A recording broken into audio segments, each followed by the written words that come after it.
According to the Mayo Clinic, high blood pressure is also known as the silent killer. It could be linked to heart conditions or other diseases which could potentially be fatal. Taking a blood pressure is a very important trait as it can be life-saving.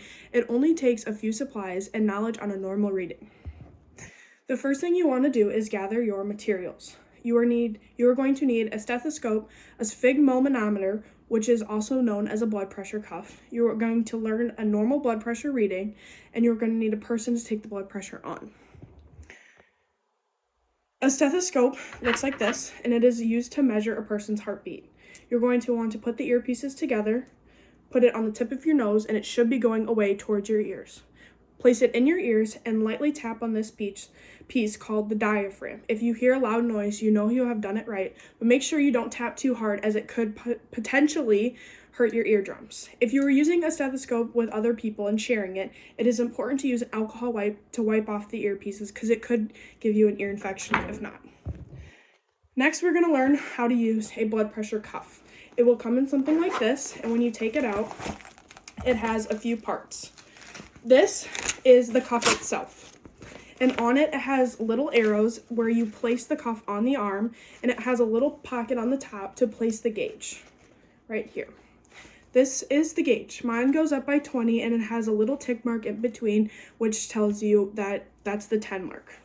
This is the hand pump, which has a little nut on it.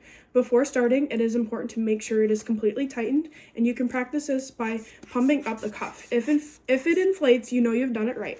When you are taking the blood pressure, you will slowly release it, which you unscrew it towards you, and this will let out all the air. Next, we are going to learn what a normal blood pressure should look like. The systolic, which is the top number, should be less than 120, and the diastolic, which is the bottom number, should be less than 80. When writing this on paper, it should look like a fraction. Anything higher or lower than this should be checked out by a doctor. If you are taking somebody's blood pressure over and over again, as you could be taking that in a nursing home or a hospital, they could have a blood pressure that is slightly higher or slightly lower than those numbers. It is important to know their baseline and where they are at when taking a blood pressure. Finally, I'm going to show you how to take a blood pressure. You need your arm. You are going to take 2 fingers from their pinky and follow up to their elbow. This is the brachial artery. You're going to take the blood pressure cuff and place it. The arrows should be towards their artery. Place it around and Velcro it closed. It should be fairly tight, but not tight enough. It is squeezing the arm.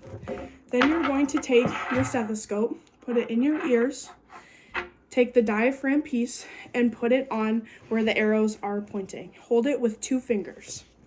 You can take the gauge and put it in its little pocket. This will make it easier for you to read.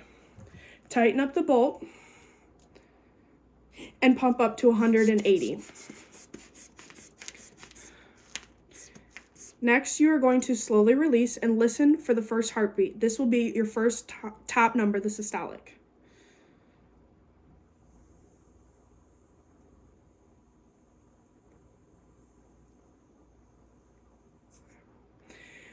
When listening for the heartbeat, you also have to listen for the last heartbeat, which is the bottom number, the diastolic.